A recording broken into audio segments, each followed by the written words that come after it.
आज मार्गशीर मासर शेष गुरुवार रे प्रतिवर्ष भली अनुष्ठित होईछि चूड़ाखाई यात्रा।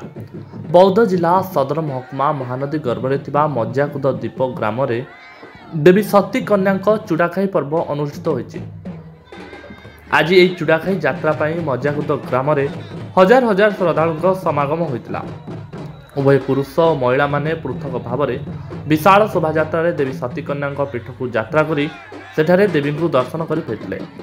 यह यात्रा रे अश्लील बोलीर उच्चारण करागले या कौन खराब उद्देश्य नुहे बरम यह देवी उद्देश्य समर्पित बोली जना जाए।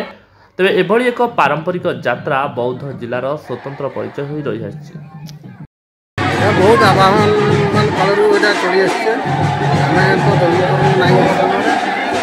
जहाँ बुढ़ा मान शुणी पुरखा पुरखा लोक मैंने कहती जे एकदा माँ सती कन्या महानदी में भासी आसिक नशा मुंडे लगी नशा मुंडे लगी सती कन्या नाम से आख्या पाई से आख्या पाइले चूड़ा नहीं खाए मतलब खंडी नहीं खाए बोली आम चूड़ाखाई यात्रा प्रत वर्ष पालन हो अश्लील भाषा माँ महिमा कालक्रमे विस्तार लाभ कर आसिक गाँव में पर्वपर्वाणी है जब कौन व्यतिक्रम घरे न हुए राति जागर मैंने देखा दिखती लोक मैंने कहती परवर्ती मुहूर्त यहाँ आम चाष केन्द्रित कर मेरी पूजा हुए झट्टा नुआ लगे आमर चूड़ा भोग लगे माँ कृपा चलती बहुत भक्त मान मनस्कामना माँ पूर्ण करंटी बड़ी दि जाए प्रति वर्ष मार्गशीर पूर्णिमा दिन